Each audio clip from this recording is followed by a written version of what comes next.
My girlfriend rejected my proposal after 4 years, then I found out she'd been in someone else's bed. So I kicked her out and took my life back. I'm Ethan, a 30-year-old male, and I guess you could say I've been going through it lately. So here's the thing. A few weeks ago, I proposed to my girlfriend of 4 years, Brooke, a 27-year-old female, and it didn't go as planned. Actually, it went completely sideways, and honestly, I'm still trying to wrap my mind around what happened.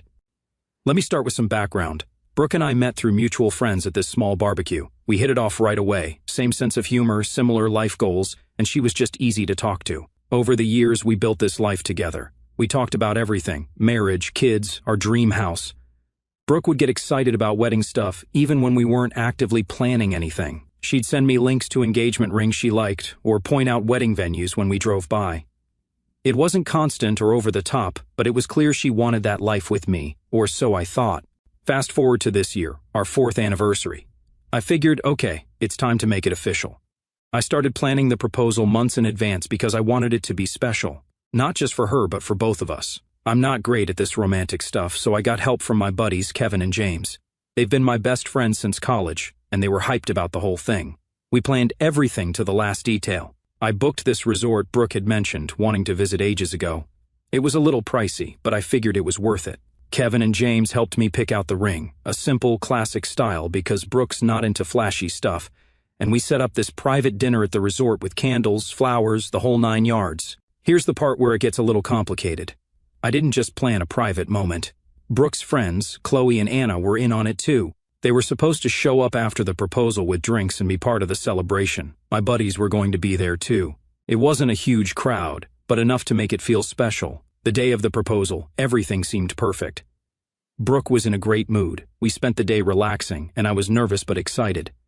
When it was time for dinner, I got dressed up and tried to keep my cool. Brooke looked amazing, and I couldn't stop thinking about how lucky I was. So we get to the setup. Candles, flowers, soft music playing in the background. I made this little speech about how much she meant to me, and then I got down on one knee. I held up the ring and asked her to marry me, and that's when everything went wrong. She didn't say yes. She didn't say no either. She just froze for what felt like forever. Finally, she said, "Ethan, I need more time." It felt like the vibes got completely wrecked. I couldn't even process what she was saying. Her friends, my friends, everyone was there, and I could feel them all staring at us. I felt embarrassed, confused, and honestly pretty hurt. Brooke started apologizing right away, saying she wasn't saying no, she just wasn't ready yet, and that she needed more time. But by that point, I wasn't really listening. I was just trying to keep it together and not completely fall apart in front of everyone. Kevin and James tried to keep things light, joking around to ease the tension, but it didn't help. Chloe and Anna looked just as uncomfortable as I felt. Brooke kept apologizing, and I kept nodding, pretending like everything was fine, but inside I was a mess. We left the dinner early. The car ride back to the hotel was completely silent. I was staring out the window, replaying the whole thing in my head, while Brooke was sitting next to me, probably doing the same. I couldn't even look at her. When we got back to the room, she tried to explain herself again. She said she needed more time to think, that it wasn't about me, and that she just wasn't in the right headspace for a big decision like marriage. But none of it made sense to me. We'd talked about this stuff for years. She knew I was serious about her, and she'd always acted like she was serious about me too. I asked her straight up, "Do you even want to marry me?" She said yes, but she wasn't ready to say yes right now. And honestly, that answer felt like a slap in the face. You either want to marry someone, or you don't, right? It shouldn't be that complicated. We barely spoke the rest of the trip. I felt embarrassed, not just for myself, but for involving all our friends. It was supposed to be this beautiful, life-changing moment, and instead, it felt like a total disaster. When we got back home, things didn't get any better. I couldn't stop thinking about what had happened. Was it me? Did I move too fast? Did I miss some kind of sign that she wasn't ready? I started replaying our relationship in my head, overanalyzing every conversation, every moment, looking for something I might have overlooked. Brooke, on the other hand, acted like everything was fine. She'd bring me coffee in the morning, ask me how my day was, and try to make small talk. But it all felt off, like we were pretending nothing had happened. I didn't tell anyone about the proposal right away. Not my parents, not my coworkers, no one. The only people who knew were the ones who were there, and even then I didn't want to talk about it. I felt like such an idiot for thinking everything was perfect when clearly it wasn't. But I reached out to my sister, Jenna. She's always been the bold one in the family, the type to tell you what you need to hear, not what you want to hear. I figured if anyone could give me some perspective, it'd be her. Little did I know she was about to make things even more confusing. When I called Jenna, I wasn't even sure how to explain what had happened. It felt embarrassing to admit, like I'd somehow failed. But she could tell something was up as soon as I said, "Hey, you got a minute?" She didn't waste any time jumping straight to, "What's wrong?" So, I told her all of it. The proposal, Brooke's reaction, the silence in the car afterward, and how awkward things had been since we got back. By the time I finished, I was pacing around my apartment, my heart racing like it had all just happened again. There was this long pause on the other end of the line, and I was bracing myself for Jenna to tell me I was overreacting. Instead, she said, "Ethan, I don't want to freak you out, but what Brooke did, that's kind of a red flag." I stopped pacing. "What do you mean?" She sighed. "Look, when a woman hesitates on a proposal, it's usually not just nerves.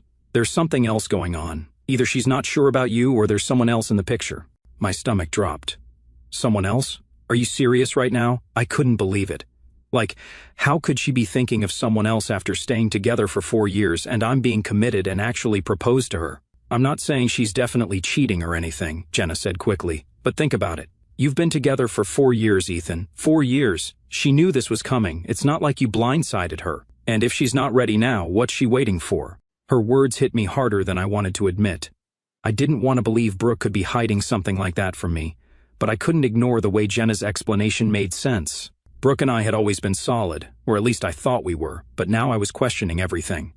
"Maybe I rushed it," I said, trying to defend Brooke, or maybe myself.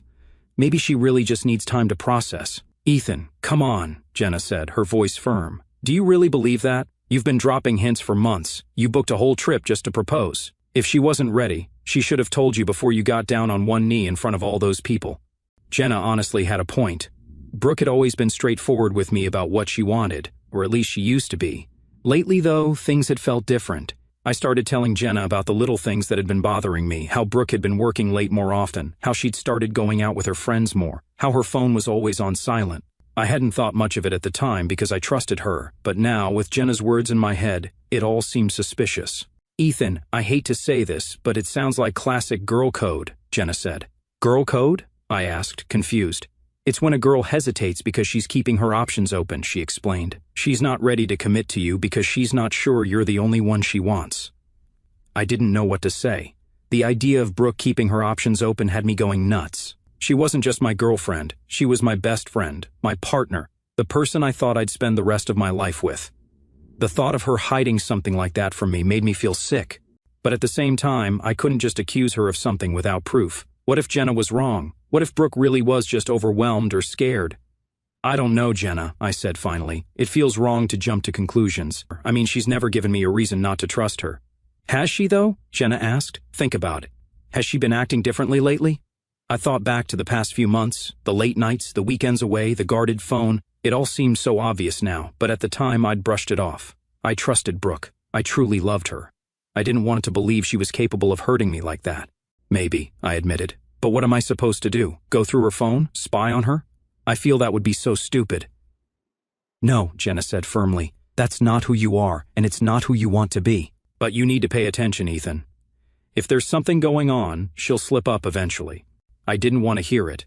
I wanted Jenna to tell me I was overthinking everything, that Brooke just needed time, and everything would be fine.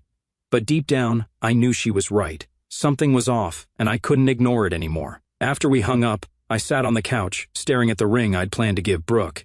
It was still in its little velvet box, untouched since that night at the resort. I couldn't believe I actually thought everything was all good when it clearly wasn't. What made it worse was how Brooke started watching me, like she was trying to read my mood or figure out what I was thinking whenever we were in the same room. I could feel her eyes on me. Sometimes she'd ask if I was okay, but it wasn't in a casual way. It felt loaded, like she was fishing for reassurance. At first I didn't respond much.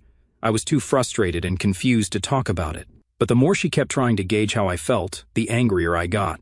It wasn't just that she was asking, it was the way she did it, like she already knew she'd hurt me and was looking for a way to make herself feel better about it. She dropped these small, almost apologetic comments like, "You've been quiet lately," or "I feel like we haven't talked much." Once she even said, "I hate that things feel weird between us." I didn't know how to respond to that. Things didn't feel weird, they were weird. And the fact that she kept tiptoeing around it instead of addressing it directly made me feel worse. It was like she wanted me to fix something she'd broken. The next few days were brutal. Brooke acted like nothing had happened, like we were fine. but I couldn't stop analyzing every little thing she said or did. When she went out with her friends, I wondered if she was really with them. When she came home late from work, I wondered if she'd really been at the office. I hated myself for thinking that way. Brooke had always been so good to me, so supportive and loving, but now every time I looked at her, I saw doubt. The worst part was not knowing if Jenna was right, not knowing if Brooke was hiding something, not knowing if I'd ever be able to trust her again. I felt stuck, like I was living in this limbo where nothing made sense anymore. I loved Brooke, but I couldn't shake the feeling that something was wrong besides that shitty incident, and the longer it went on, the more it ate away at me. Tell me, guys, what would you do if you were in my shoes? Want update 1. Thank you all for your comments. I didn't expect this to blow up. Here's what happened lately. I didn't know that things were only going to get more complicated. Since my last post, a few days after my conversation with Jenna, I couldn't stop thinking about what she said. Girl code sounded like some kind of made-up thing, but Jenna wasn't the type to throw around baseless ideas, and the way she explained it stuck in my head like glue. I found myself overanalyzing everything Brooke had done over the last few months.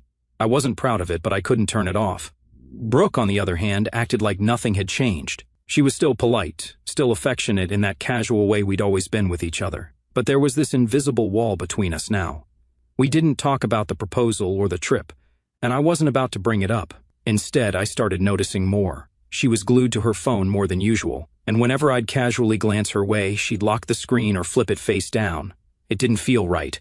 I started paying attention to the way she'd hesitate before answering certain questions, how she'd keep her explanations short, almost rushed, when I asked how her day was. But even then, I couldn't be sure. I kept telling myself there were other explanations.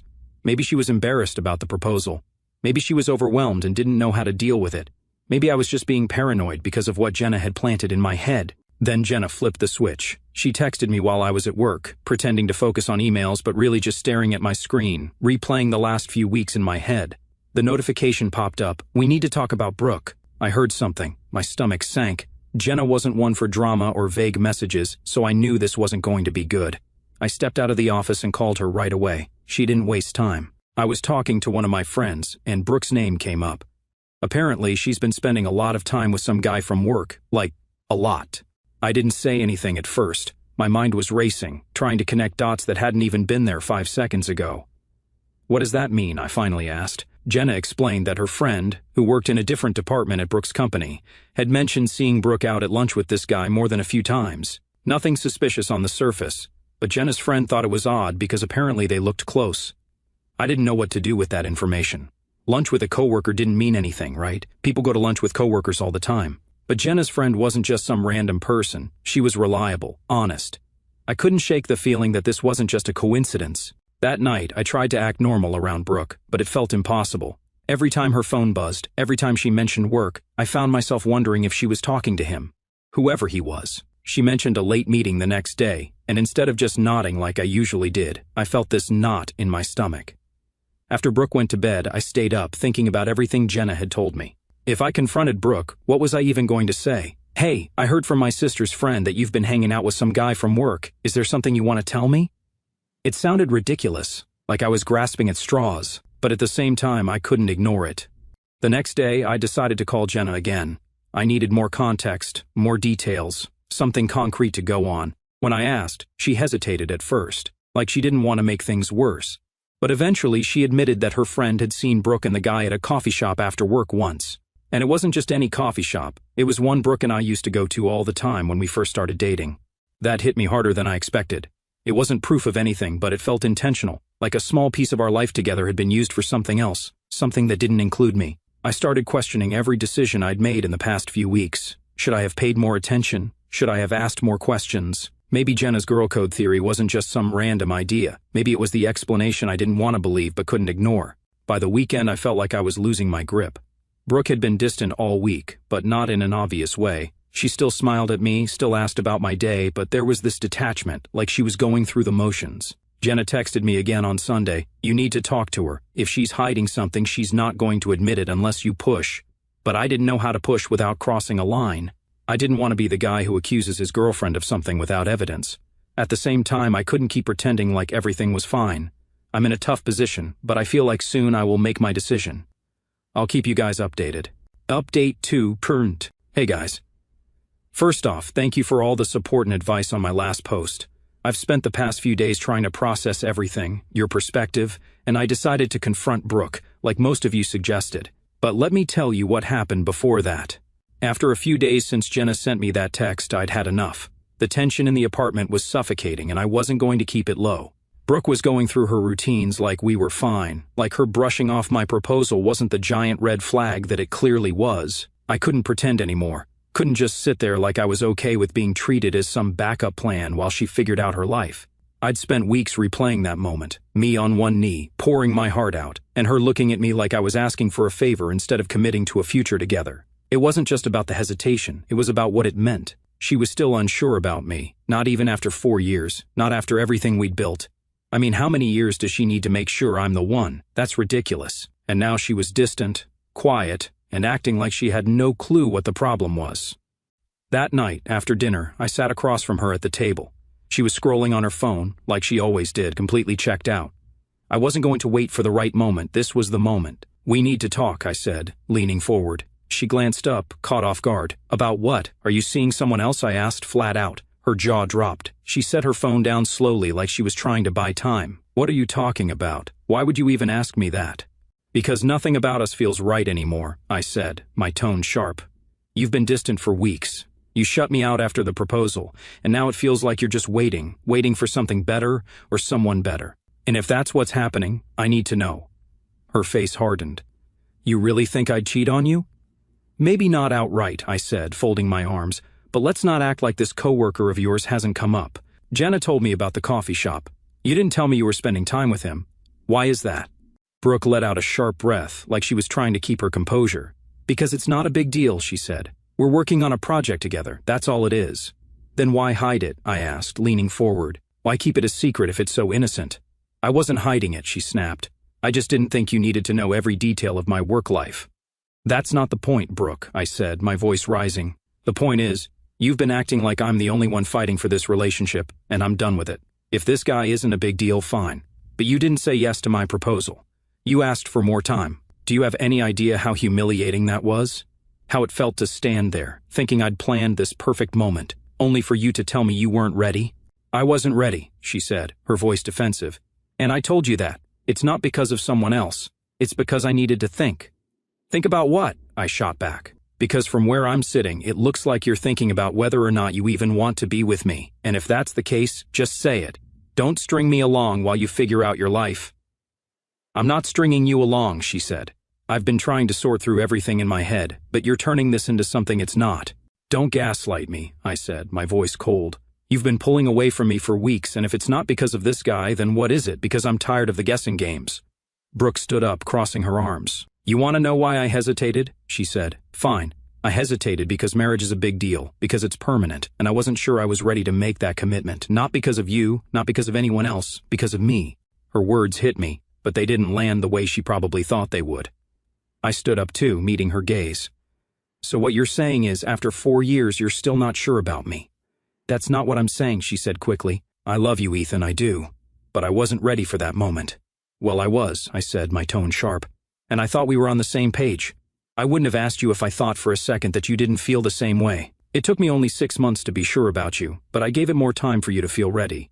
But now I'm questioning everything. I'm questioning if you even see a future with me, or if I'm just the guy you're settling for while you figure out your options." Brooke's face fell, but I wasn't about to back down. "You've made me feel like I'm not enough," I continued. "Like I'm just here to fill a void until you decide what you really want, and I can't live like that, Brooke. I deserve better." "I never meant to make you feel that way," she said quietly. "But you did," I said. "And now I have to decide if I can even stay in this relationship knowing that I'm not your first choice." Her eyes widened slightly, and for the first time I saw real fear in them. "Ethan, you are my choice. I've just been confused." I cut her off. "Yeah, I get it, but here's the thing, I'm not confused. I know what I want. I want someone who's sure about me. Someone who doesn't need time to decide if I'm worth committing to. And if you can't be that person, then I don't know what we're doing here." Brooke didn't respond. She just stood there, her expression a mix of guilt and frustration. The silence stretched between us, heavy and unrelenting. Finally, I stepped back. "I'm going to give you some time to think," I said, "but I'm not going to wait forever. If you can't give me a real answer soon, an answer that tells me you're all in, then I'm done." With that, I left the room, heading to the bedroom to clear my mind. For the first time in weeks, I felt like I'd taken control of the situation. Whether Brooke stayed or not, I wasn't going to keep feeling like a second option. Whatever was going to happen next, it was going to be on my terms. Final update. Hey guys, I thought I'd give you an update since most of you are asking what I did. Well, honestly, I wasn't proud of how heated things got, but at the same time, I didn't regret saying what I needed to say. For weeks, hell, maybe months, I'd been bottling up all this frustration and confusion. The proposal, the hesitation, her distance afterward, and now this shadow of doubt hovering over us, I couldn't ignore it anymore. And asking her directly about the coworker had been inevitable. The thing that bothered me the most wasn't even her vague answer about him. It was her overall hesitation about us, about marriage, about everything. I wasn't asking her to marry me tomorrow. I just needed to know that we were heading in the same direction. Her saying she wasn't ready felt like she wasn't ready for me. After sitting there for a while, I decided I needed to clear my head. I didn't want to call Jenna. I needed to hear from someone else. So I texted Kevin, since he was in on the proposal and knew what happened. Hey, can we talk? Need some advice. Kevin was one of those friends who didn't sugarcoat things, and that's what I needed right now. When he called me a few minutes later, I stepped out onto the balcony to avoid waking Brooke, even though I doubted she was sleeping after our fight. I filled him in on everything: Brooke's hesitation after the proposal, her recent distance, and the conversation we just had. Kevin let me vent without interrupting, which was exactly what I needed. When I finally finished, he sighed. Ethan, I'm going to be honest with you. You're doing the right thing by standing up for yourself. If she's not sure about you after 4 years, that's a problem. I get that marriage is a big step, but she should at least want to take that step with you. The fact that she's hesitating, that's not something you can just ignore. I nodded, even though he couldn't see me. Yeah, I know, but it's hard. I don't want to just throw away everything we've built, you know? I get it, he said, but you also don't want to spend years with someone who's not all in. You deserve better than that. I ended the call and walked back into the living room. Brooke was still sitting on the couch, clutching a blanket like it was her shield against what was coming. Her phone was still untouched on the table, the light from the TV flickering over her face. She looked up as I walked in, her eyes darting to me nervously. For weeks, I'd been holding back, giving her space, trying to understand her hesitation, but after everything, it was clear I couldn't keep doing this. We need to talk, I said. She nodded, her hands twisting the edge of the blanket. I know, she said softly. I sat down, trying to be reasonable. Brooke, I started. I've been patient. I've been giving you time, trying to figure out what's going on with us, but I'm at my limit. You've been distant ever since the proposal. I've tried to understand. I've tried to give you the benefit of the doubt, but it feels like you're not even trying anymore. She didn't say anything, her eyes glued to the blanket in her lap. I need to know, I continued, my voice tightening. Are you in this or not? Because I can't keep waking up every day wondering if you're just waiting for a better option to come along. It's not like that, she said quickly, looking up at me. Then what is it like, Brooke? I shot back. Because from where I'm sitting, it feels a hell of a lot like I'm being strung along while you figure out your life. And I can't do that anymore. I won't. Ethan, she said, I don't know how to say this. Just say it, I said, my tone sharp. Whatever it is, just say it for God's sake. I'm done with the games. So she hit me with it. I've been seeing someone, she admitted, her words barely audible. I froze. For a moment, I thought I'd misheard her, but then the weight of her words hit me like a sledgehammer. What? I said. She looked up at me, her eyes filled with guilt and tears. I didn't mean for it to happen, she said quickly. It happened, and I didn't know how to tell you. I didn't want to hurt you. At that point, I lost it. There was no way I was taking this calmly. Didn't want to hurt me? I repeated, my voice rising. You didn't want to hurt me, so you decided to sneak around behind my back instead? And playing with me until I kneel down and propose, only for you to say, I'm not sure. Do you even hear yourself, Brooke? I'm not with him, she said desperately. I'm not sure about him either. That's the problem. I don't know what I want, Ethan. You don't know what you want? I said, standing up abruptly. After 4 years, after everything we've built together, you don't know what you want. Do you have any idea how pathetic that sounds? She flinched, but I didn't care. I was done holding back. I was ready to spend my life with you, I continued, my voice shaking with anger. I was ready to build a future with you, and while I was planning our next steps, you were out not being sure about someone else. Do you have any idea how humiliating that is for me? I didn't mean for it to get this far, she said, tears streaming down her face now. I didn't mean for any of this to happen. But it did, I said, cutting her off. You let it happen, and then you sat here day after day, pretending like everything was fine while you ripped this relationship apart behind my back. I'm sorry, she said, her voice breaking. Sorry? I said bitterly. You're sorry? Do you think that changes anything? Do you think that fixes the fact that you've been lying to me, that you've been lying to yourself? She didn't respond, just sat there, shaking. I can't do this anymore, I said, my tone colder now. You're not sure about him? Fine, but the fact that you were even in a position to make that comparison tells me everything I need to know about where we stand. Ethan, please, she said, standing up now, reaching toward me. We can work through this. I'll stop seeing him. I'll do whatever it takes to fix this. No, Brooke, I said firmly, stepping back. You don't get to fix this. You don't get to sit here and decide now, after everything, that I'm the one you want. Her face crumpled, but I didn't let it sway me.